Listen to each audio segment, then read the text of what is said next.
As part of Ferrari Fridays, William Ross from the Exotic Car Marketplace will be discussing all things Ferrari and interviewing people that live and breathe the Ferrari brand. Topics range from road cars to racing, drivers to owners, as well as auctions, private sales, and trends in the collector market.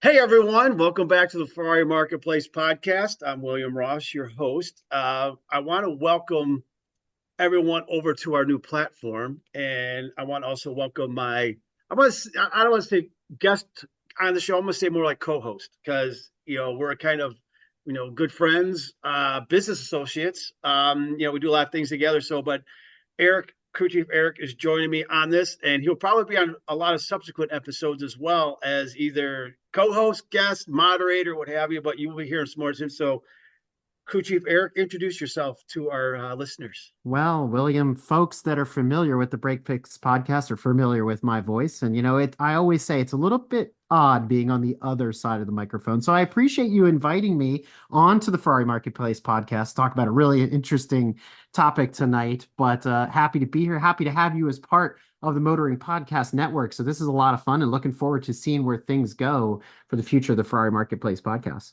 Yeah, so as everyone heard, Eric just mentioned, is the Motoring Podcast Network is a nice little project that is getting launched that is going to have basically all podcasts motoring related, and it's going to be a fantastic platform.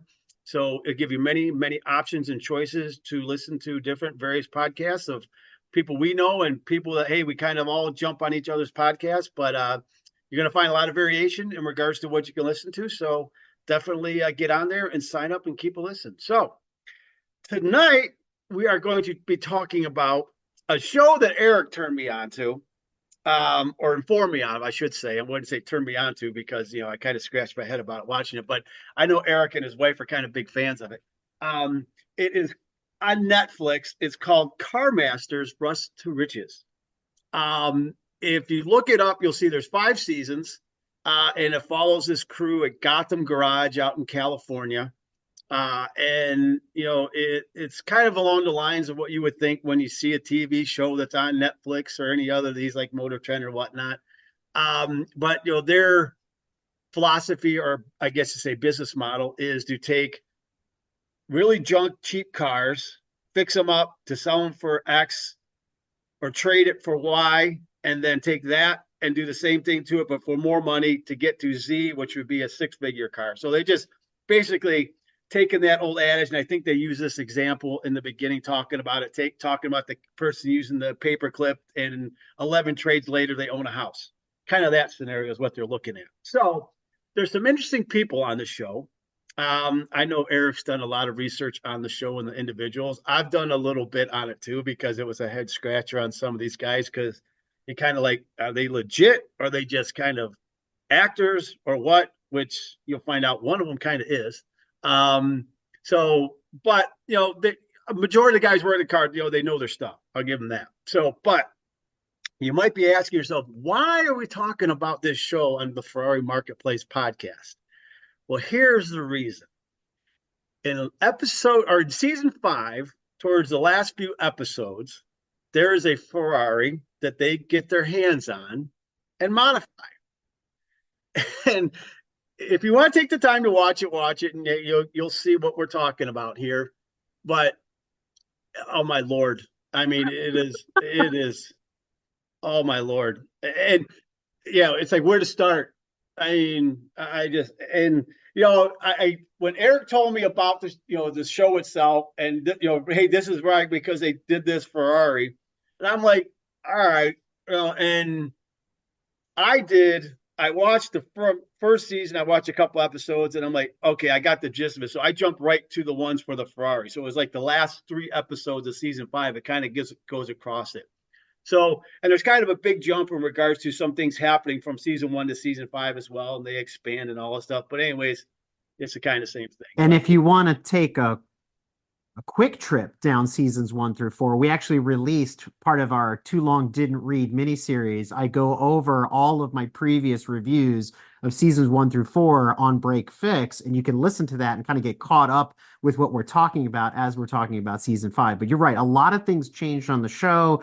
COVID played a big part in it. This has been going on for many, many years now that my wife and I have been following these builders and following the show. And to your point, it does follow a bit of a formula that other what we call restoration shows will follow, whether it's Rust Valley Restorers, whether it's Tex-Mex Motors, whether it's Car Masters, and some of the other ones, Fast and Loud, all those ones that from the old days. There's a certain way of doing it. The thing that was interesting about Gotham is the head of the ship, which is Mark Towley, who is famous for building some of the most interesting Hollywood replica cars, or like Hot Wheels inspired type of cars. And the most famous one he built many, many years ago, and it's in the Peterson, is the Mach 5 Racer full-size car that was used in the movie Speed Racer. So, that really put him on the mark. That was the first car he got in the museum. There's been others since then, but he's got this particular style about the way he likes to conduct his builds. Yeah. And we'll get into that as we go along. Yeah, and you could probably and listen to those ones, because I'm sure Eric touches on the legal issue that came about with one of these cars that got built. But hey, as I said, watch all the seasons, then listen to his reviews. Or hey, if you want to skip all the thing, listen to his thing and watch the Ferrari. Either way, take a listen to it, because it'll be very insightful, and there's a lot of good tidbits and stuff in that. So please definitely take a listen to that for the Break Fix podcast as well. So let's set the stage for season 5. It picks up exactly where season 4 left off. And so to give people an idea of why that's important, season 4 was a bit of a game changer for the show. It moved away from the classic format of upgrade and trade, they called it. Like you said, the red paper clip to the house and 11 trades later. They sort of decided that they wanted to go and start reaching for high-end clientele. They wanted to do 6-figure builds every time they built a car. And so the builds got more extreme. They got more exaggerated. Some of them you're like, I don't really know if this flies or if this works. And they did keep some of the cartoony aspect to a couple of the builds. Let's say the rocket car or the school bus or some of the other ones that they built. And you can go back and see those in season 3 and season 4. The reason season 4 is such a turning point in the show is it brings in this dynamic duo of a design that apparently Mark had been sitting on for about 20 years. And it's a bit of a Bugatti inspired supercar built on top of, his favorite chassis, which is a C4 Corvette. And so there were struggles getting that car sold. And in comes a personality that most of us that have watched anything on Motor Trend would recognize this gentleman right away. He's a bloke from the UK, as we like to say. His name is Nick Smith. He's originally from Classic Avenue, which is a big, brokerage in classic motorcycles and classic cars and things like that. He presents himself on TV as the appraiser, right? I've seen him on a lot of shows where they have to bring in a specialist to put a number on, let's say, an old school Mercedes or something like that. So Nick suddenly walks in the bay of Gotham Garage and you're like, what's he doing here? And he's representing the client that's going to buy this duo supercar and motorcycle that they had built during season 3 that they struggled to unload because of COVID and everything else. So season 5 picks up exactly at that handshake when they were all sort of getting together. And now Nick Smith's team of fabricators is getting together with Mark's team at Gotham. They've got 2 locations that they're working out of. And you're sort of thrown in the middle of it going, where is this going to go? Is this going to work? Are these guys going to gel? Are they going to have personality conflicts? And the show, if you go back and watch the previous years, one of the things we always highlighted and appreciated was it was a pretty low drama show. When you compare it to like a Rust Valley Restorers where they're at each other's throats and you never know who's going to throw a wrench across the room next. And, it's like West Coast Choppers, that kind of just ridiculousness. These guys are pretty mellow. They're really laid back. They work well together as a team and they take direction well. And it was nice to watch a restoration show where people aren't at each other's throats and they're building some interesting stuff. Whether you agreed with the final product or not, you're like, I can appreciate what went into that, the labor and the process. So that's what's kept us engaged up until this point. Now introduce Nick Smith, introduce his team. How is this all going to go down? Are we suddenly going to become, West Coast Customs or anything like that? Where is this going to lead us? Luckily, they stayed pretty subdued, but we hit this other bump in the road when they tried to build the cover car, which is this Tesla that they converted to a rear wheel drive LS powered abomination. That's the word I want to give it. Yeah. Yeah. Oh, God, yeah. They had a really hard time selling this car, and they finally found the right buyer, let's say that, and that opened the door for this Ferrari. So, William, why don't you talk about the Ferrari, the deal they brokered, and the condition of the car? Well, it's a 360 Spider. So right there it tells you, F1 tranny, not a 6-speed. So right there it tells you, even with low miles, even say 10, 50, I mean, you're still maybe a $90,000, $100,000 car retail, and depending on condition, maybe a little bit more, but that's about it. There's a lot of factors that go into it, service history and that kind of stuff. Well, this is actually a theft recovery car. Now, this is what I found interesting. First of all, when they say it was a theft recovery and they were showing it when they were looking at it, to go view it and then try for the initial process of potentially buying the car.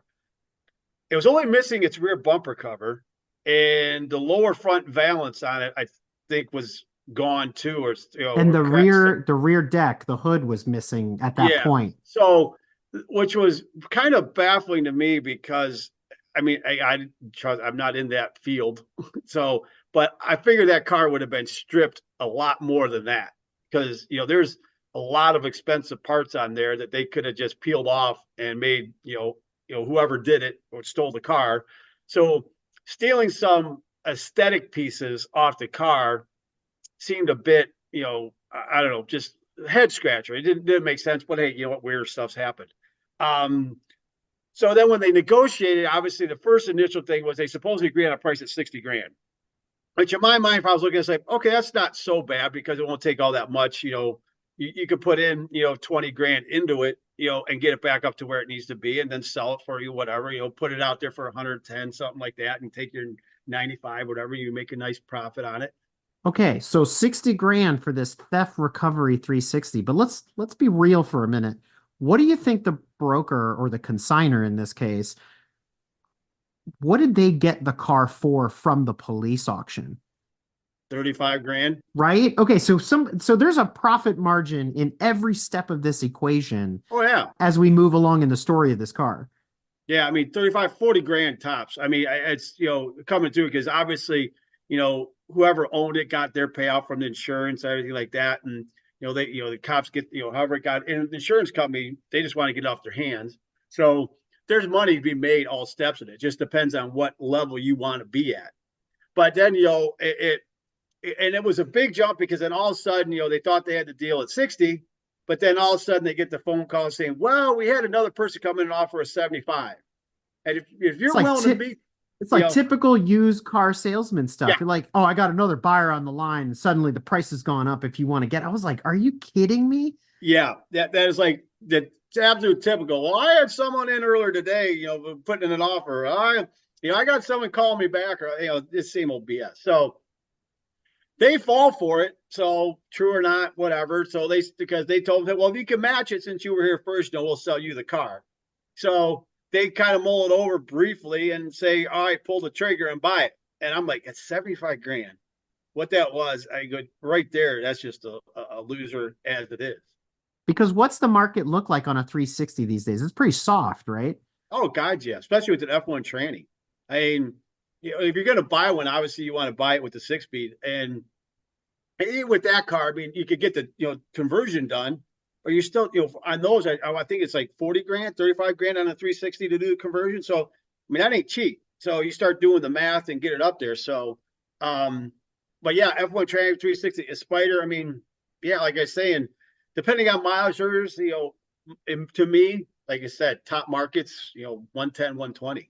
I know there's people out there trying to, ask for a lot more, but, they ain't going to sell. You could ask whatever you want for the car, but who wants to, pay for that? Because especially when you go, from a 360 to a 430, there's such a huge jump in regards to performance and just, the driving quality of the car and everything you get out of it, it's like you would spend the extra 25 grand and jump into a 430 than you would a 360, because, you can get a, mid to low 20,000 mile at 430, in the the 140 range, 150 range, decent, great service, everything like that, whereas why would you spend 120 on a 360 when you could spend an extra 20 grand and get, 100 more horsepower?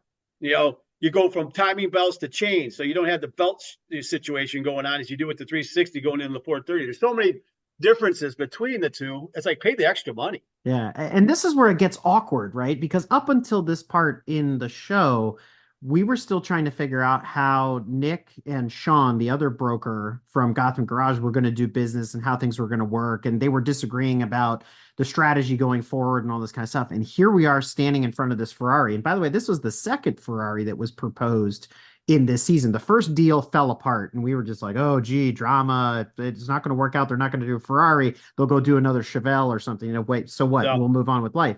But now we're faced with this 360, the theft recovery car, at 75 grand after all that kind of overproduced, lifting of the price. And as my wife and I were watching this, we're thinking about it going like, something's not right here.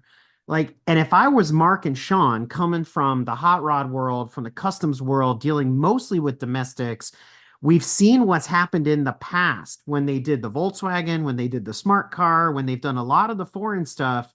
There was even a kit car, going back to our kit car episode, an Elite Laser 917 thing built on a VW Bug with a Porsche engine in it, and they struggled with that. And she and I are looking at each other going, this isn't going to end well. If this Ferrari has a single mechanical problem, they are so done. Yep. Yeah. Yeah. I mean, the girl on the show, was it Constance? Correct. On the show, I mean, she knows her stuff. I mean, give that, she's a, attractive girl, but, you don't hold that against her. She knows her stuff, but yeah, that's a totally different animal, in working with those type of engines and, especially, mechanics, electronic wise, everything and that stuff. Yeah. If they try to tell them that it's not no Chevelle where it's nice and simple and straightforward. It's very complicated. You could really screw some things up and cost tons of money down the road. That's why one thing I was kind of surprised about it, because my first thought too is the guy said, okay, we're going to do do a conversion to a 6-speed. That one of those would have made the most sense. And buy the kit. They could probably figure it out because it's just cables and whatnot. It's not too complicated. You get all the pieces for it. It's not anything crazy. It's just reprogramming the ECU and stuff like that. What again, it's you have someone that knows what they're doing, you can get it done. So that was my thought, that they're going to go that route and clean up. But as we both know, they didn't. No, they didn't. And that goes back to a previous Ferrari Marketplace episode where you talked about doing the 6-speed conversions. You even talked about that on one of our What Should I Buy episodes. But more importantly, what we didn't see was the behind the scenes, if they test drove the car, if they didn't. Everything sort of happened in the parking lot. And you see Nick Smith jump in the 360 at one point, start it up, rev the engine, and you're like, okay, cool, we're going to buy it. And it's like, that's it? Yeah. Okay. And you really didn't even see the interior. Ever at any point. Even after they did the car. Right. Which was kind of strange. It's like, all right. So that's the other thing. It's like, okay, what shape was that in? I mean, what were we going to have to do with that? So there again, that there's some head scratchers and, kind of just going, something, it doesn't seem right here. And it's starting to get a bit staged, kind of, I guess you could say, or they're hiding some things. And again, it goes back to initially looking at the car and saying it's a theft recovery, and only those couple things are missing. Yeah. Because if you really want to enhance the show and really create that factor, it's like, okay, everything should be stripped off this car. The interior, the seats should be gone. Everything should be, be torn out, everything like that. I mean, I would say he wasn't even missing an emblem. I mean, everything was there. Yeah. I mean, you'd think that'd be one of whoever stole it, whatever, pop that thing off and put it on a necklace, one of those type of deals, But yeah, none of that stuff was missing. It's like, it just seemed a bit strange and it seemed a bit staged. So, again, it's like, all right, let's just see what they go do here. Exactly. And next, they kind of cut away. We're back at the shop, and they've got some other projects on the back burner that they're bringing forward because they need to make money to pay for all this, right? So they did that. They did this blacked out Chevelle. They're working on this pontoon cartoon VW bus thing, which actually I thought was pretty cool. Yeah, that That wasn't was too bad. that was a lot of fun, right? And so Yeah. see, that's the kind of stuff I enjoy watching them build. You're like, I would have never thought to put those two things together. And then the money they got for it was decent. Although that deal, the way they brokered it, that's that typical Sean. And I literally called the number they were going to settle on because I've seen it so many times. I was like, he's going to come in at 40 something. The other guy's going to come in at 20. And then they're going to do this little game. They're going to settle on 37 and a half. And that's how that's Yeah. going to go out the door. And it hit right on the number. And my wife was like, man, you need to go on The Price is Right. And I'm like, this is what's up, right? Yeah, it's difficult. It's like, why just cut the cut, Chase? You say this, hey, we're going to be in the middle anyways. Let's just call it a day. Exactly. But that's part of enjoying the show and being a fan for now 5, 6 years. You get used to how they do things and you're like, okay, I see where this is going to go. So again, a little bit formulaic.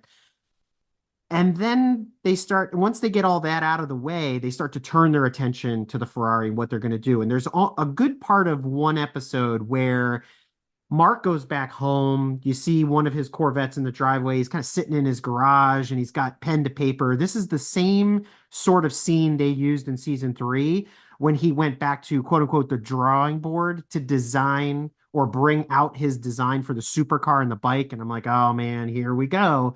Yeah. And he starts talking about the heritage and the lineage and the Ferraris that are going to inspire his design. And he's got this whole cork board of photographs that he pulled off the internet and stuff.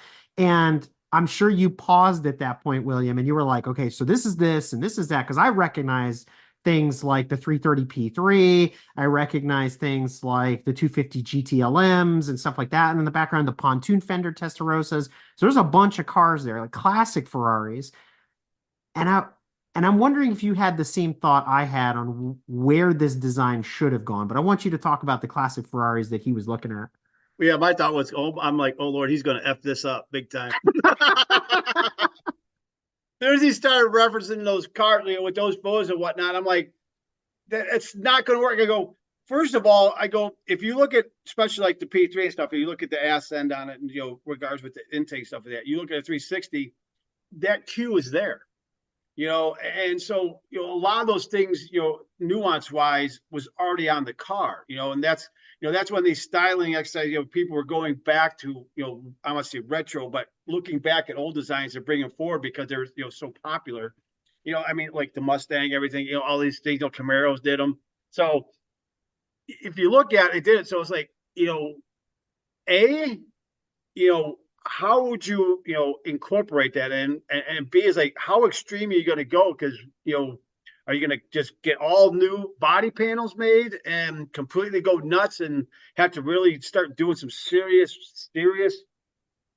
changes and modifications to the chassis to accommodate everything that you have to do? And as you know, I mean, proportion is everything, and that those cars aren't huge. It's not like you got these big long lines. It's not like some big massive Lincoln or some old Caddy or something like that.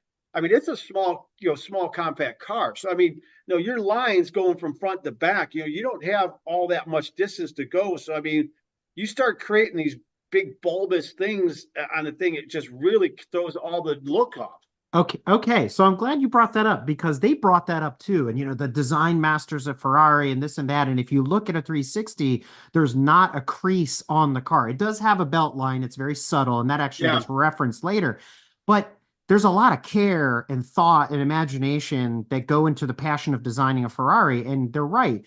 Everything was accounted for. Everything was purposely put on that car and shaped the way it was, wind tunnel or otherwise. And you may not like the 360 design. It is pretty smooth compared to a 458 or a 488 or even the cars that preceded it. So the 360 is sort of a little marshmallow, and that's okay. So I understand where he's coming from and that it's a blank canvas. Maybe we can work with this. Maybe we can modify it. But I'm sitting here going, and the words are coming out of my wife's mouth saying, well, how do you mess with perfection? Because the Ferrari, when you look at it, at that moment in time, the 360 was perfect. It pulled the inspiration from the older cars without being ostentatious, without being ridiculous. And one other comment that they brought up when they were talking about the heritage cars outside of the 330 P3, which was a race car, purpose built for Le Mans to go against Ford, in the late 60s and all that kind of thing. All the other cars they were taking inspiration from, they kept saying how unique and different they were. And I'm sitting here going, if you know anything about a 250 outside of its chassis, long or short, they're basically all the same car, especially when you look at the arch fenders. Even the pontoon fender Testarossa shares design cues and design language with some of the other 250 base cars. So they're not that different. So I'm like, you're not pulling from a drastically different line of cars, and we're going to pick out this one little feature and this other little feature. It's like they sort of focused on two families and tried to run with it. Now, we're discussing these classic Ferraris, and we're talking about another one that was built in the mid 2000s. And I'm thinking to myself this entire time, why didn't they go down the rabbit hole of doing some sort of wide body GTLM type of car, some sort of 575 homage, something to the F40 where the heritage would have been a lot closer. It would have been easier. Turn it into like a Magnum PI 308 inspired sort of thing. Like if you're going to go for it, but you go all the way back to the 60s, like, I don't know. Yeah. Well, another thing too is them, I say using those references and, making those kind of statements.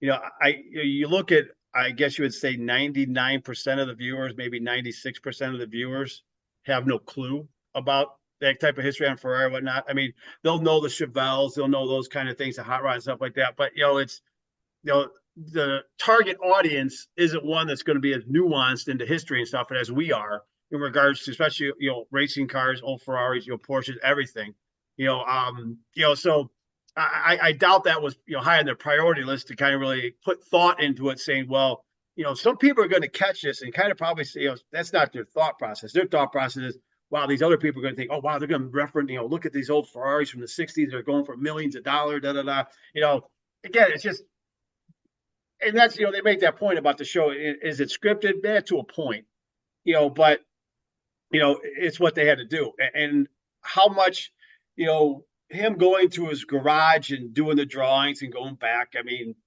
was that suggestion by producers, hey, let's do this, really, instead of him just thinking, hey, why don't we kind of go this route with it? I mean, who knows? It's it's unfortunate. I agree with you. I mean, because that was also a thought I had, taking a page out of, like what Liberty Walk does with those wide body kits, say Mansory with the ones, or, RWB does on the Porsches, kind of like going something like that in regards to, going wide body on it, and just really kind of going, I would say extreme, but keeping that nuance there. I mean, just kicking out the fender flares, getting it out there, making that stance, lower and wider, really just killing it that way. But, just work with the lines that are there, but just, take them out more. And when I thought about it more, it would have been really cool to do a Chinetti tribute and do like a Nart design, like get rid of the headlights, give it those GTU, GTP box flares like you would see in the 80s that they did on the 512BB. And I'm like, that would have been really, really slick. And that would have been something somebody would be like, man, that's a modern old Nart race car. That's really kind of cool. And so for me, reaching back to the 60s was a stretch and then some. So what did we end up with, right? Nick Smith is buying new parts or finding parts, I don't know where, right? A new bumper cover for the rear grille, the tail lights, everything that was missing from the back of the car. And it seemed like we boiled the ocean to come up with 3 major changes to the car. Am I wrong? No, you're about right. Yeah. I mean, front splitter. Yeah. Front hood. And then we're going to talk about the flares in the back. Yeah. And that front splitter, I don't know where the hell that came from or what it was. I mean, I'm like, I saw that thing, they put it, then when they even like touch, like put it up there, I'm like, where's that from? I mean, if you saw the bracket that's on the side and everything, and then especially when they mounted it and were trying to mold it in, I'm like, oh my God, that's going to look like ass. and oddly enough, the front end was the best part. Wherever they got the splitter from, if it came off of a Mustang or they measured something, it might have been an Energy NRG branded front splitter, kind of generic, because the rear wing that they put on it definitely was right off the shelf of Amazon, right? Oh So, yeah. but so they had to take that splitter that didn't really fit and mold it into the nose. So on first glance, when you saw it with its color, with the discrepancy in the color between the red of that tornado red, the Ferrari red of the 360, and the carbon fiber black, you're like, that's going to actually look pretty cool. They made some cuts, they slid it in, but then to your point, when they put in the turnbuckles and the reinforcement to accommodate the extra weight, they made these really boxy, almost ski slopes on the side with these air ducts that I didn't understand. They're not canards. They're just like, it reminded me of the Audi S1 Pikes Peak that has those Oh yeah. sort of like ramp flares in the front that come down to the spoiler. And I'm like, that's not a Ferrari thing. That's very German looking. It was really strange. Yeah. It's just like, I'm like, that doesn't fit. Exactly. It doesn't fit. But the cringe moment was when they took the hood off the car and they're like, we're going to put in Oh, the scoop. the GT40 hood scoop. And I'm like, oh boy, They were referencing the La Ferrari, and I'm there thinking, well, as soon as they said it, what they're doing, I'm thinking like, the Pista and the new, F8 stuff like that. But then he starts referencing La Ferrari. I'm like, it's not going to go anywhere. yeah. And my wife was asking me, she's like, how is that going to change the handling of the car? Yeah, nothing. I was like, it's either going to handle like ass because it's changed the aerodynamics, or it's going to do absolutely nothing. And it's just there for effect more than It's a anything. bucket. It's a bucket because they didn't take it out into the front underneath the nose to where the air would come up and go through. They didn't do anything. They just dropped it in there, and it's a rain catcher. I mean, that's all it is. And I don't know if you caught it, and we haven't got to the color they painted it yet. But if you didn't, I don't know if you caught it or not, is they didn't even paint all the way down into there. They left it black. Yeah. And it wasn't like it was a line or anything. And it wasn't even like a nice fade to it. It was just like they were just doing a rattle can to it and just like, there bad overspray. That was not well finished for sure. No. And it was just, that was another head scratch. I'm like, seriously? I mean, but until they put the final touches on the nose again with the uprights and all the stuff they needed to reinforce it, I was like, okay, this can work. I can see this happening, like with the splitter and the cutout nose and all that kind of stuff. It sort of had this now Ford GT thing going for it, and I'm like, we're not pulling from Ferrari's playbook. We're still thinking Le Mans. We're still thinking that era, but we're in the wrong paddock. Yeah, exactly. Yeah, wrong manufacturer, people. And then we moved to the back of the car. Oh boy. All they did, and obviously it was just all fiberglass work, and that was the other thing too. I'm thinking, okay, they're going to pull off the existing panels and like buy new ones or build new ones or something. No, let's just slap more fiberglass on there and build them up and make them taller, fatter, and wider. That blew everything out of proportion. Oh, it looks so bad. They Yeah, were so wrong. I'm watching this stuff going, these guys are not the best fiberglass people in the world, that's for sure. Well, and that was something my wife pointed out. If you notice, everybody else has got latex up to their elbows and they're trying not to get any of the resin on them. And Mark's doing it like barehanded, laying glass. And then they used fiberglass over the carbon Kevlar body or whatever. And then they used that as a mold to do carbon fiber. And then they grafted the carbon fiber fenders to the existing fender, as you were describing. And it's like, yeah, you couldn't tell where the seam lines were, but the big giveaway, which gets pointed out by the buyer later, and we're going to get to that too, is the air duct for the engine. I'm like, guys, you couldn't take the time to open that up and smooth it out to make the teardrop just look natural. It had this weird, what's that bad guy in the Marvel movies that has no nose? It looked like him, the Red Skull or whatever. It just was like, if you chop somebody's nose off and you just get that diaphragm down the middle, I mean, that's what it looked like. It was weird. Well, the other thing too is I'm sitting there thinking to myself, I go, all right, with everything they're doing and putting on there and doing stuff, they're adding all this weight to this car. They had to add a good 200-300 pounds. By the time they were done, yeah. Yeah, easily. And I'm like, oh my God, and some people I think, it's like, a person or something. I go, that drastically changes the car. itself immensely. The aero, the handling, the Yeah. performance, and to your point, we skipped over doing the obvious. Let's put a 6-speed in it, do some other stuff, maybe a wide body, all the things we've talked about. They did zero performance mods to it. And let's face it, like No any exhaust, nothing. nothing, right? But like any exotic, there's a tax. And I don't think they could afford to take it to that level and say, oh, we're going to do this, we're going to do that. Plus, they're out of their element, right? They've got a Ferrari for the first time in the shop. And it's like, well, what do we really do with it? Let's just do some body work, right? Yeah. And and you look at the car, the other thing too is it wasn't like it was absolutely necessary. I mean, to me, look at stuff, the bodywork looked fine. Yeah, hey, take it to a good detailer, get it all done up, get some paint correction done and whatnot. Be done with it for the day, wash your hands. They would have been better off just doing a wide body kind of stuff, doing some performance mods, putting an exhaust on it, conversion, whatnot. And for what they got for it, they would have probably gotten that for it justifiably, because in the end, what they got wasn't justified. We'll get there. Yeah, when we get there, but it was baffling, the thought process. And, and the scary thought is because now staged or not, is their mind there. Oh, we can do this to some more Ferraris. Oh, we'll get there too, but we gotta talk about the color. Yeah. That's like, this is a sacrilege. I mean, this is, it's a factory color just from a different factory. Yeah. Jesus, Kia. Well, it's 911 GT3 RS green, right? It's Carrera green. Yeah. And it looks horrible on that car. I don't know if it was the lighting. I don't know. I mean, I don't think they changed the hue slightly or whatnot. I mean, because that green on 911 looks spectacular. I mean, looks great. Man. And that's because a 911 can wear almost every color. Like, I mean, if you look at the 70s, they came in the assortment of M&M colors from the factory. And that orange, yellow, that Kelly green, Carrera green is one of those colors in the catalog, right? But Ferraris, if you're going to do green, you go back to the 308 catalog and you do that metallic green, that really dark with the gold fleck in it. Like the Ferraris wear darker colors better.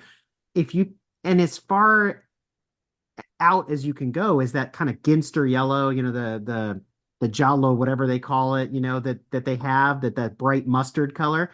And that's about as outlandish as they get. And you kind of think about Ferrari and you start painting it these crazy colors like that. And it's like, well, who the hell do you think you are? Lamborghini? Like Lamborghini does that, right? Paint it orange, paint it pink, purple, like all these Chrysler colors that came on the Challenger, right? But a Ferrari, it's like red, black, navy blue, dark gray, all those wonderful colors they come in. But Carrera green, that 360 does not wear that color well. And I tell you what, even if it was a race livery, it wouldn't look good in that color. No, it was horrendous. And, like I said, and once you see it, you're going to be like, you want to puke.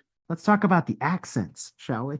Oh, and I think those are the only patterns they know is that fucking spider web pattern. And as you people, hey, if you watch the previous ones or what I go through, you'll see it's a common theme on a lot of the cars they do is that they redo the grills and whatnot. But putting these spider web accents in the ducts in the front, and then and either putting that little Gotham logo or getting the name Gotham on it, on the front. Oh my! And this was gold. No, not just gold, rose gold. Rose gold. My bad. Rose gold, and that was the color of the wheels to boot too. Which sometimes the rose gold can look good in certain situations on certain cars if it's done correctly. But on this situation, it just didn't work because it's rose gold on this just vomit green. But it was the tackiest, ugliest looking. They pulled it off, and you look at their front, you just gotta be, are you kidding me? So when they put the Gotham Garage in rose gold inside of the bucket, right, the rain collector, as you like to call it, that was the Flava Flav with the big clock around his neck. Like, it was so out of place. It was so wrong. Like, even if they had just put their big, double G logo with the bat wings, it wouldn't have looked right either. It just, to your point, it needed to have a better gradient in the paint scheme. It needed to be subtle, it needed to be shadowed, but putting that Gotham Garage and the way they sat it It was partially in the green, partially in the back. It just stood out like a gold tooth. And you're just like, oh God, this is terrible. Drawing attention to one of the worst things on that front end where they did a shit paint job, they didn't complete it. It's like, let's put some accent on there that looks like crap and that draws attention to that as well. Well, and I'm glad you said shit paint job because we've watched them paint cars over the years, and Mark is an extremely talented painter. I've said it before. I will stand by that. Some of the stuff he has done in the paint booth is amazing.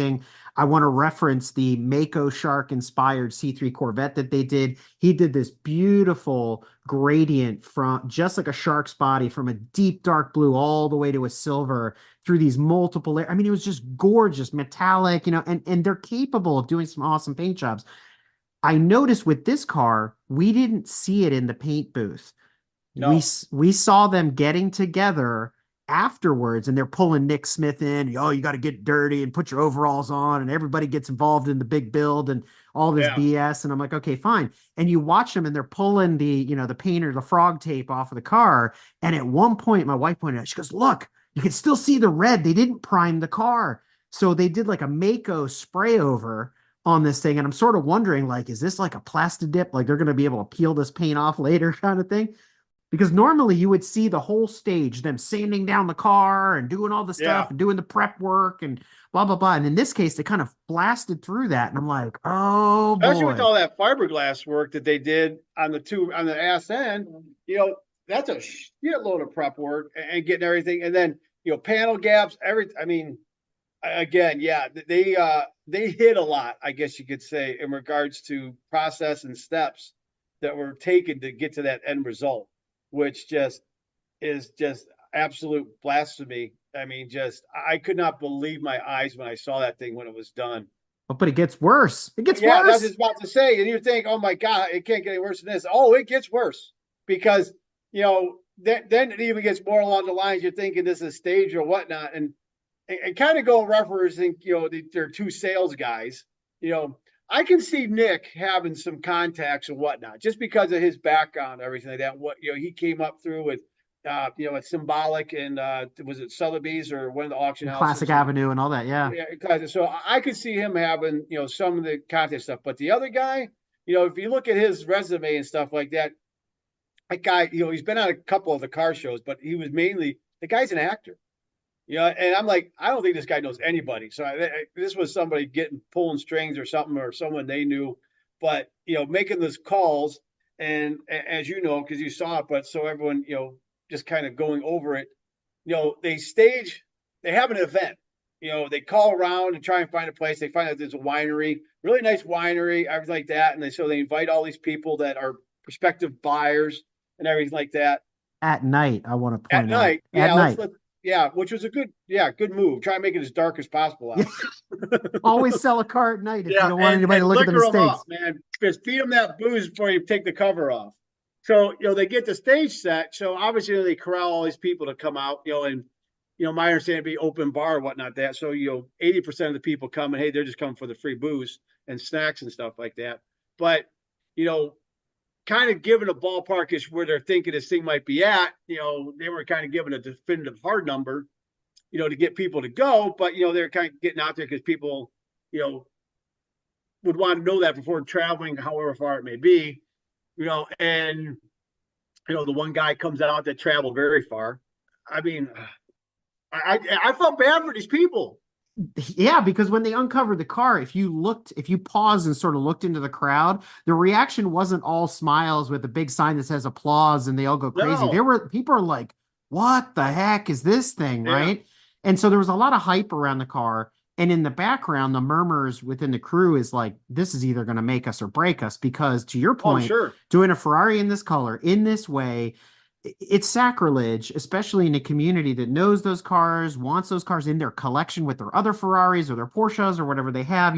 This is not a toy. This is not a Corvette that you can dress up like a Hot Wheels car, which, as a matter of fact, they've done on this show before. And so for me, I'm on pins and needles going, man, this is going to go over like a lead balloon, and they're going to be stuck with this car. And this is like 3 times that they're stuck with some build that they just cannot unload. Yeah. And there comes a point, they unveil the car, people are talking, and you see people are walking away. I got to get another drink before I look at this thing again. And they're trying to work the crowd. The whole team is trying to work the crowd. Every one of them is. And at one point, and I don't know if they meant to leave it in or not, but you hear Constance saying, "This isn't going well. Nobody's No, I interested heard in this that. car." And I was like, dang, that is Yeah. savage.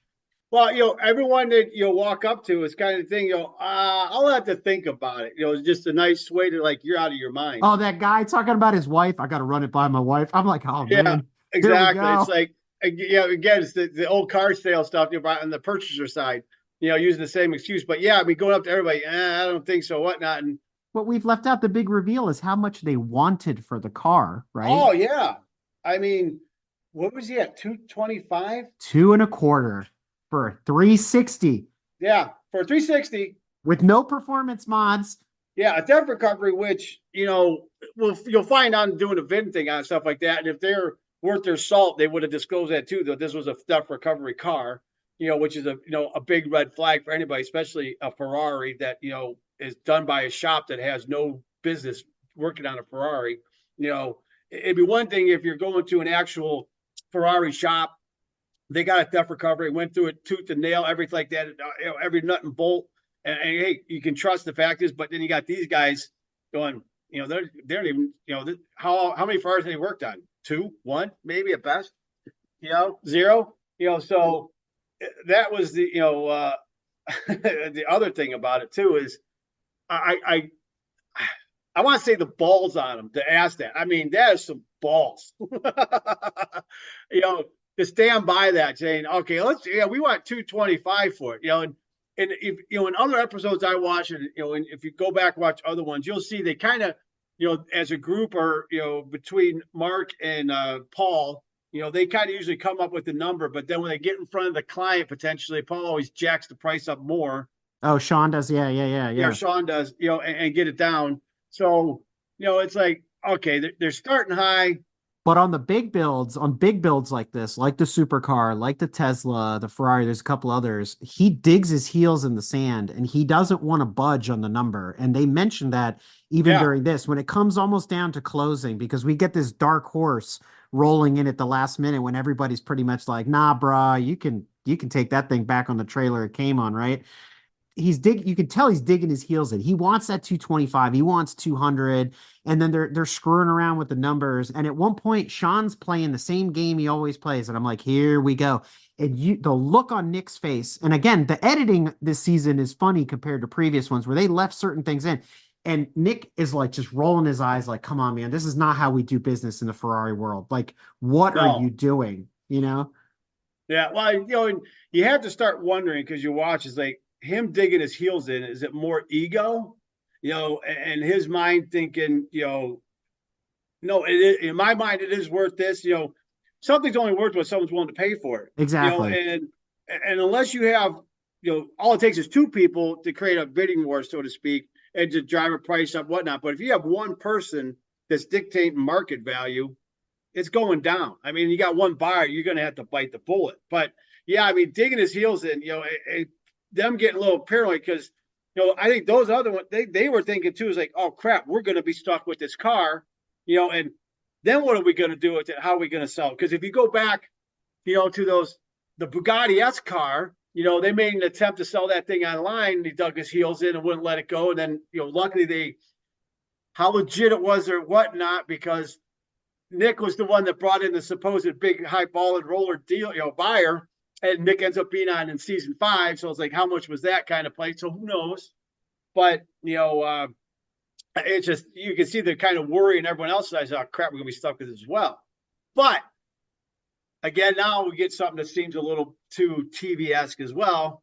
This major collector from the East Coast comes rolling in, who supposedly is happens to be in town. This was a 2-week window from them calling him, this guy coming in, which is a little odd, because something like that, in that time frame, unless you're talking something super special and that they were looking for this specific car, they're not going to kind of say drop everything or be able to squeeze something in. This guy's, if he's a major collector, the kind of dealings this guy has, he's not going to be like, well, yeah, the auto show's going on. I'll try and see if I can squeeze in and whatnot. Let's be real, William. If they had called you, you would have gone. You would have showed up. Yeah, why not? Well, God, I wanted to see what the hell this thing was. I mean, talk about a great YouTube video. That'd been fantastic. Oh my God, that would have got went viral. Look at this thing, is dropping this thing before the show aired. But so as you saw, and this guy comes rolling in. Was it a Rolls Royce, or I'm trying to remember what it was in? Yeah, so when he's in the back seat, I'll ask you, hey, I'm a high baller roller here, and coming in, and he comes in, gets out of the car. They greet him. Guy's very kind of low key, and the cover's already off the car. So it wasn't like they did the reveal to him. So he comes walking up and sees this car. Now, again, this guy is supposedly a major collector. So you have to assume he's probably got some Ferraris in his collection. And supposedly an expert in 360s, they said. Yes. And I'm sitting there thinking to myself, if this guy's a major collector and he's got to think, he could give two shits about a 360. There's nothing special about it, unless it's like a 360 challenge or something like that.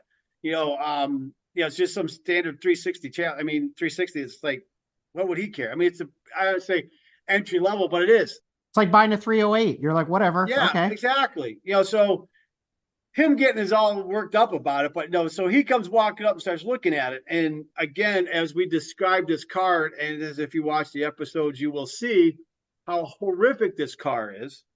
And this guy, like, actually showing some kind of interest in the car, which was absolutely shocking to me. That I'm saying, okay, this is just kind of set up now. This is not making sense. There's just no way. So as we kind of talked, we knew where they were starting at the 225. So they get down to brass tacks and start, kind of discussing that. And he's going over the car. He's talking about byline stuff. I mean, he's really kind of, scrutinizing the car, kind of go back. We don't see the interior at all. I don't see him open a car door and look inside at all. You don't see him start the car. Nothing. I'm sorry, but you're going to buy something like that. You're going to start it. I want to hear it run. All right, let's drive it because I want to see how the transmission is, I think, because if the F1 tray is shot on that, that's 20 grand right there. It's like all these things, if you're going to be spending that kind of money, you're north of six figures, you're going to want to scrutinize the hell out of this car. And you're probably, get a PPI done and do all this stuff. And hey, I want to see records, You're not just come strolling in to see this gaudy ass green snot thing sitting there with these rose gold accents, spiderweb accents saying Gotham Garage on it, going, woohoo! Yeah, I'm going to put that in my collection. And offering up 165 grand. And my wife was like, what? Did he just say 165? I was like, I'm sitting thinking, okay, this guy is not legit. I go, there is no way this guy would even start there. I was waiting for like 120 or 110 to come out of his mind. Even then, I've been like, yeah, you guys should probably take that, but no, and him started 165. I was like, oh God, and so then they came back at the 200. Yep. So then he's kind of scared. He goes, well, and then I think he came to 170. They came down to 190. And then he just says, I can't go any higher than 175. Like, yeah. And that's again when Mark's kind of digging his heels, and they're kind of like looking at Mark going, oh crap, we're going to be stuck with this car. And, they do that dramatic effect looking at Mark, everything like that. So then he starts, going into the spiel about, you're thinking, okay, he's not going to sell. Then he's like, well, but, this gets us in the door, for this market, this and that. So yeah, we can do 175. I'm thinking, oh my God.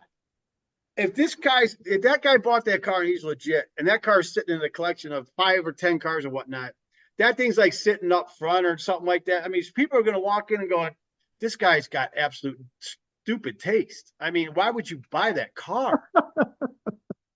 The money it would take to convert it back to a just plain Jane 360, you're completely upside down. I mean, the hood alone, I can't imagine after they sacrificed it, is cheap. No. In my opinion, if you're going to mod a Ferrari, to your point, pull the fenders off, pull the hood off, keep the original parts so you can convert it back to what it was in case it just goes totally pear-shaped.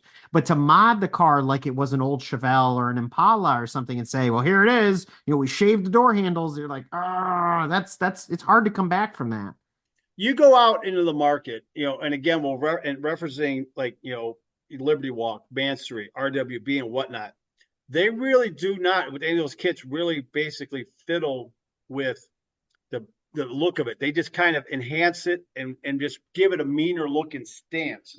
they're going to get into fiberglass work here and there. Yeah, I mean, you got some extreme ones where it's complete new bolt-on kit for quarters and fenders and whatnot. But those ones are you can tell that that's what they are. But you look at what those other ones are. It's like it enhances it. They work with the car. And what those guys did is it's horrendous, and it's like that's why I just made me think. Okay, when he got to that point, okay, that guy's not legit. It ain't real. It's like, and I've been kind of looking around online trying to find anything else on this car.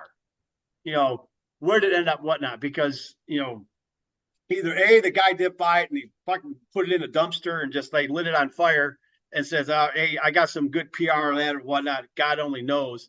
Or put it in a smash up car derby or something. I mean, I don't know what you would do with that, because I would be embarrassed to take that thing to any type of, even to a Cars and Coffee. I mean, because people are gonna be like, they knew how much you paid for it. They're gonna be looking at you going, "You're the freaking idiot that bought this car." It's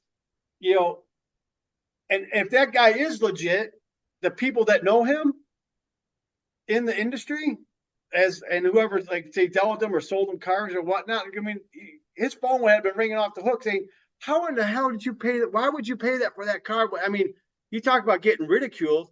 And, he's probably like, "I actually didn't buy the car. I just threw it out there, whatnot, to kind of let them save face."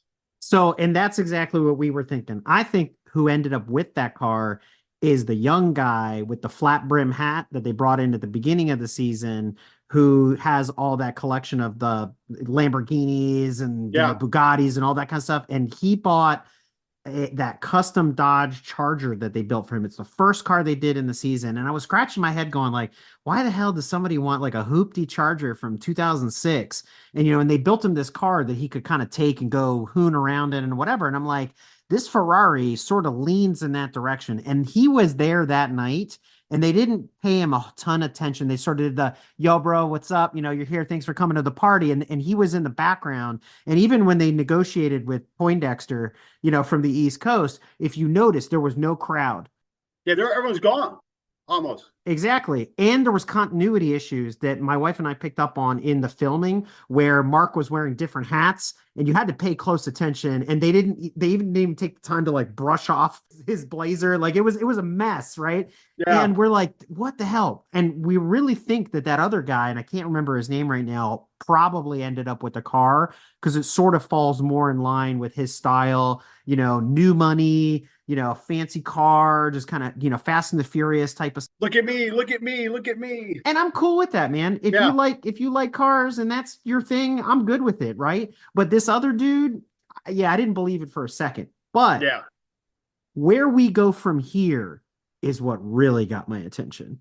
And remember, they're talking about this saying, we're going to do high-end cars. We want to do Jaguars and Porsches and Ferraris and Mercedes-Benz and all this kind of stuff. And I'm like, I keep thinking to myself, this is a weird marriage between Nick's team and Mark's team. Nick keeps talking about how he wants to elevate them.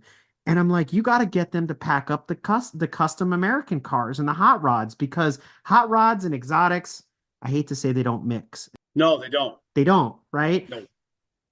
So when you look at a shop on the East Coast or on the West Coast, like a Forza or Prancing Skunk or any of those people that are doing restorations, that are working on those cars, or if they are doing modifications to them, they're within reason. They're within the right mentality of how you would modify a Ferrari or a Maserati or a Lamborghini or whatever it is. But I just don't see this working, right? And I felt like my wife and I, as we were watching this, we breathed a sigh of relief, as did the cast and everybody else. Sort of when it was over, we're like, oh my God, we're going to put this Ferrari thing to bed and we're going to move on and hope that season 6 is better, because this is just a train wreck. And then we get this sort of after the credits at the Marvel movie you just sat through, the Hulk and Iron Man doing their thing. And there's this extra 5 minutes of Nick, Sean, and Mark in a private collection. And so why don't you describe it for everybody, what plays out next? That's a dealer. Okay. DDD has been in that shop a few times. I don't know if anyone watches DDE, the Daily Driven Exotics YouTube channel, but they actually were in there recently, and they've been in there before. And I'm trying to remember the name of that dealership. But anyways, so they show them the next day going through because they think they're stepping up. And I immediately, when they're kind of going around, even before they said it, I'm like, okay, the 612 Scaglietti, okay, that's a cheap car. When I'm speaking, I go, but hey, if it's got a 6-speed in it, hey, you could do some cool stuff with that, very subtle, whatnot, and get it. But as we saw, it was a package deal for the 612 F1 tranny. I want to assume because that would have been because price wise where they're at, and a 458.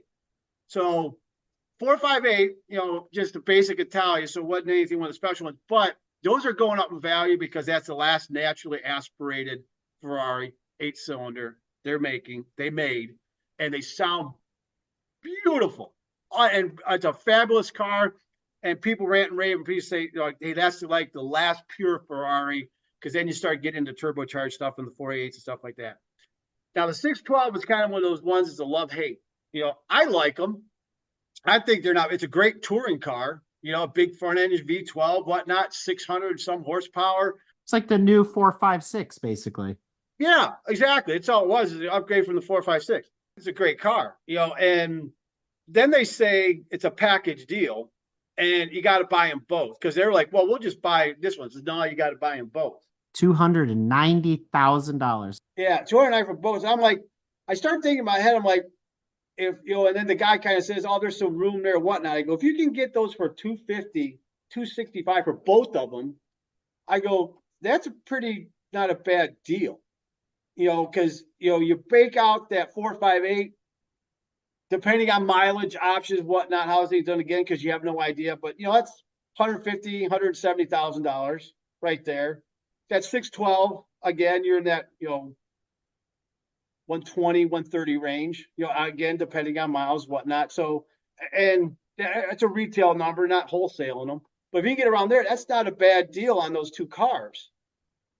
But the scary part is what in God's name are they going to do to these two cars? That's where they leave you. Yeah, because they set that up for them they're buying the cars. I mean, it's if they start season 6, episode 1, and they come in and say, "Wow, we didn't buy those two cars," I'd be a little surprised. There's a moment of tension as they close it out, leaving us with a cliffhanger going into season 6. And to your point, it's going to be one of these make or break situations. Either they're going to buy the cars and they're going to go both feet into this custom Ferrari spiderweb world, or they're going to part ways with Nick Smith. And both my wife and I were kind of like, those are the only options here. And because season 5 was so rocky with the way they do business so differently, I'm like, I don't know that I want to watch a season 6 where we perpetuate this behavior. I've been saying for a while now, since the show sort of changed in season 3, how do we get back to seasons 1 and 2? How do we get back to the red paperclip? How do we get back to that classic upgrade and trade mentality where they were scratching at, $1,500 cars and this and that. And, jokingly, my wife says that's when you change over and you just keep watching Tex-Mex Motors, because that's what they're doing. Right. So I was, and that's a whole nother story for another day. And that show also ends with a Ferrari in their stable, a 275 Daytona, but we'll talk about that another point. There's this hardball moment between almost come to Jesus between Nick and Mark, and they're staring each other down like it's the Alamo. And Nick's like, this is the game you wanted to play. And this is a direct quote. If you don't dare, you don't win. And I'm like, come on, man. And then it just roll credits. See y'all next year, right? Well, here's the thing too, and as you hit it, in regards to the business model, I'm a bit surprised, especially if you're going like that high dollar opening just out of the gate, acquiring what cars you're going to work on. Supposedly the business model is, it seemed like they all have an ownership stake in this because they split all the profits. If that's the case, then it seems to me that he's not paying these guys an hourly labor rate or anything.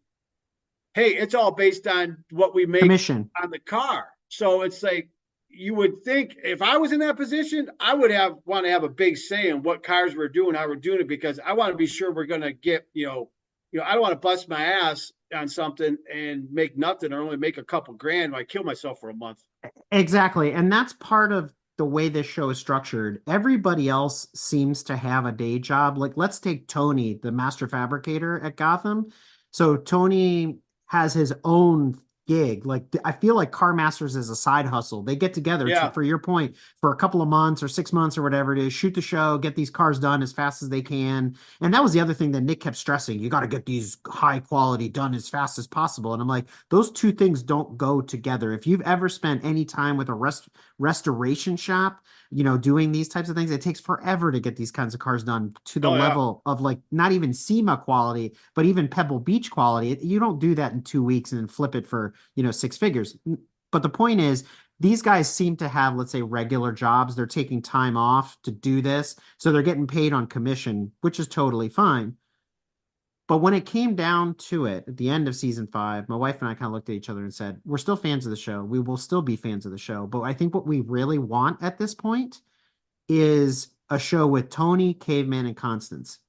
Just those three. And then maybe those two other guys from Nick's shop, the fabricators, because they're pretty mild-mannered and doing their thing. And they're very good at what they do, right? These other people, the front end, the front of house, I'm sort of over it at this point. But that's not to say I'm not going to watch season 6 when it comes out. Oh, well, no, I got it now. I mean, it's like, I think, them talking about getting into the, restoration and stuff like that. It's like, I think you have two choices in regards to if you're going to get into high-end exotic collectible cars into, I guess you'd say, foreign ones.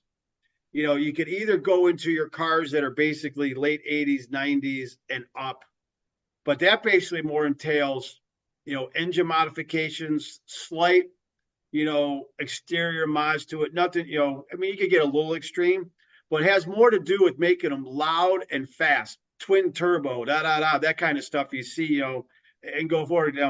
Then if you go prior to that, you're talking your, 50s, 60s, early 70s stuff. That's going, say Concours, driver car, whatever level the person's got. But I mean, you're talking such a different set of skills between those two type of ventures. The only engine person they got is Constance. And I mean, I don't, her dad was a drag racer, whatnot. So she's working on, she's probably got the knowledge ability to slap turbos on and do all that kind of crap. But I mean, you don't know, but they definitely don't have the skill set to go to the early stuff. I mean, because then you're talking English wheels, stuff like that crap, I mean, but that's an art. And, so you definitely won't see that.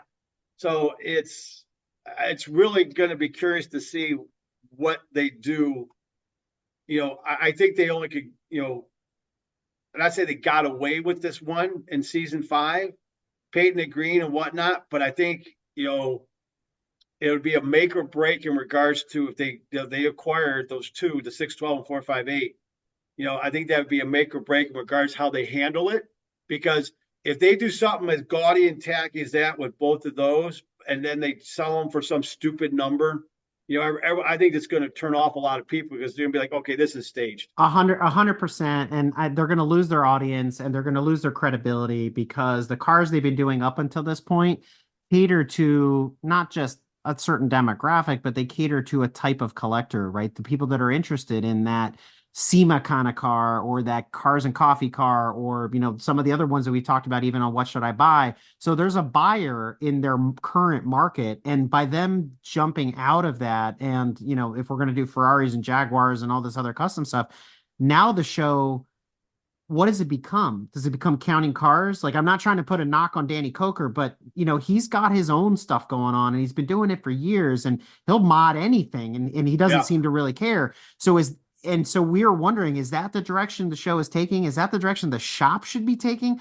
Like, and it's not questions that I need to answer or that maybe we will ever get the answer to, but it has lost its way, right? And when jokingly we talked about in season 3, 4, when they built that shark of a Corvette, which I enjoyed the paint scheme on, the show jumped the shark at that point. Because if you go back and watch, you'll understand what I'm talking about, or listen to my review. It makes sense, but it has turned a page. I'm willing to hang in there. I hope that Tony, Constance, and Caveman get more airtime. Maybe they get their own spin-off. It goes back to kind of classic Gotham Garage type stuff because the three of them are they have great personalities, they have great chemistry on camera.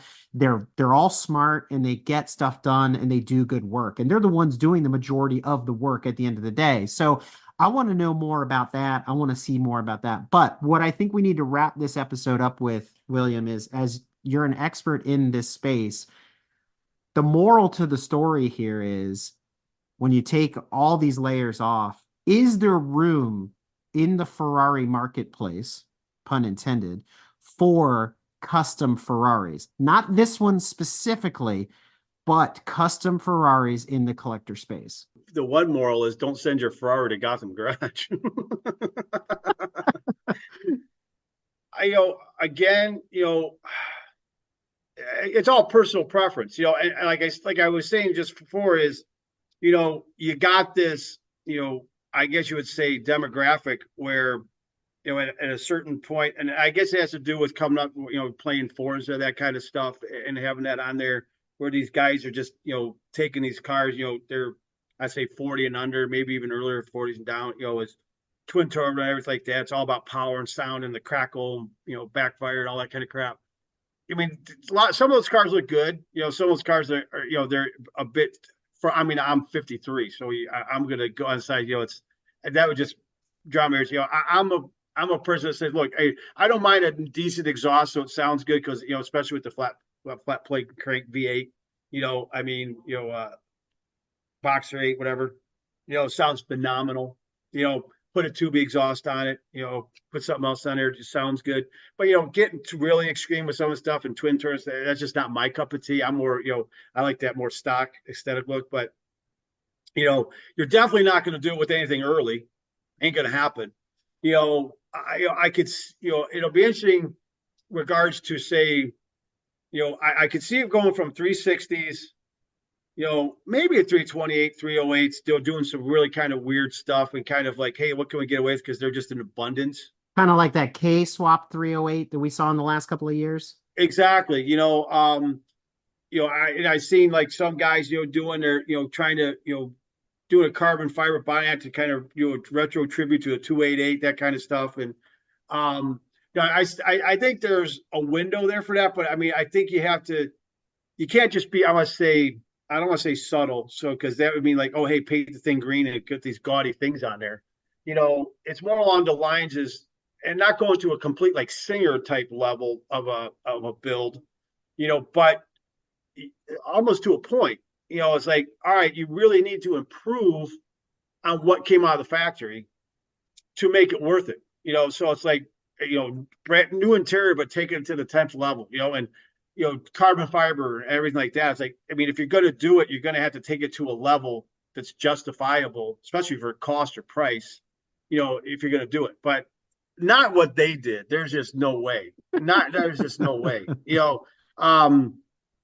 And I just don't see it. It's like I said, them taking newer like 4.58s, 4.88s, that kind of stuff, and doing it. I mean, you really don't see it all that much with Ferraris. You see them with the Lamborghinis and Porsches, yeah, and you see a lot of stuff, but you really don't see that much. And I don't know how so much as just who the buyer is, the demographic of people that buy them. I don't know if they're afraid to get cease and desist from Ferrari, because Ferrari is extremely particular about what you do with your car. I mean, they could give to what's that it's, hey, I bought it with my money, I own it. They don't care. That's their intellectual property in their mind, and they're going to dictate what you can and can't do. And you get too nuts, you're going to get a letter from them. So you don't really know too much. I know I'm going to reference these DDE guys because I don't. The main guy and the other guy, Dave and Damon, they're kind of leading the show. I mean, they're all right. They're a little kind of, honestly, obnoxious, but Mike Essa, who they brought in, who's the fab guy, drifting guy, everything like that. I watch it for him because I like watching his mind work in regard to how he builds the cars and what he comes up with and, modding these cars and that, because I mean, he knows his shit, and he really knows how to build these things right. So I really enjoy watching his aspect of it and taking it. Now, they did that 550. Now, they're going to do up that 599. And what they're doing to it, they're going that race car look, Obviously, and it's a drifting car, but it's going more race carish look. It's not this gaudy, all these appendages, anything. Each thing serves a purpose on the car. That's the one key thing. It's not just for aesthetics. It's not to be obnoxious. It's serving a purpose for airflow, whatever, downforce, what have you. So it's all serving a purpose. They're doing, or I should say he's doing, because he's the one doing it all, a great job in what they're doing with it. But again, I think that's the correct way to do it. And I think you can see that where people say, well, that's not something obnoxious and crazy. It's like taking it race car-ish for the street. That one's going to be a complete drift car, but, I think it's going to turn out great. Like I know the one I just watched, like they watch him fabricate up in the hood, just putting in the vents in the hood and everything. Man, it changed. You want to talk a 1,000% better look to the car with the vents out there. It looked phenomenal. And just that was a simple thing. They showed him cutting out and doing everything like that. And again, it was cool to see it because, they're cutting into a, $170,000 car, $160,000 car, and just having at it like it's nothing. It's neat to watch, and that was one they did a 6-speed conversion on, so that's the other thing. So it's, I think it's going to go a certain route, but it's not going to be something obnoxious. I just don't, I don't see it. I don't see I don't see a market for it. I don't think people will buy it. It's just a different type of buyer that buys Ferraris. Well, I think that kind of wraps up our rant on season 5 of Car Masters. But, William, I got to thank you for inviting me to come on the Ferrari Marketplace podcast. I'm looking forward to being back on here, talking about other things and the new direction that the show has taken and you becoming part of the family here at the Motoring Podcast Network. So this has been good. I hope the audience enjoyed it. Yeah, guys. Hey, I appreciate you listening. And yes, hey, definitely take a listen to the other podcasts that we got here on MPN. There's some great stuff on there. Definitely listen, give those guys a listen. Next episode we got, Crew Chief Eric will be on that one as well because we're doing a thing on the Mille Miglia. We're going to have also Jonathan Summers on here, who's a great historian, a very, very knowledgeable gentleman on all things Mille Miglia and a lot of other races and Targa Florio and that stuff. But we're going to focus on the Mille Miglia because of the Ferrari movie that came out, which if you haven't seen it yet, go see it. It's really, really good. But remember, it's entertainment. It's not a documentary. I feel like there's another episode in there too, William. You're going to have to do a review of the movie. I'm sure there will be another one in there as well with that. So we got lots of stuff to discuss and chew on. So, but again, I appreciate everybody listening and, take a listen to the other podcasts on the network. And hey, we'll be back for more. And we have this set up now. We should have a lot more of these rolling on a more continuous basis. So thanks guys for listening. Appreciate it and have fun.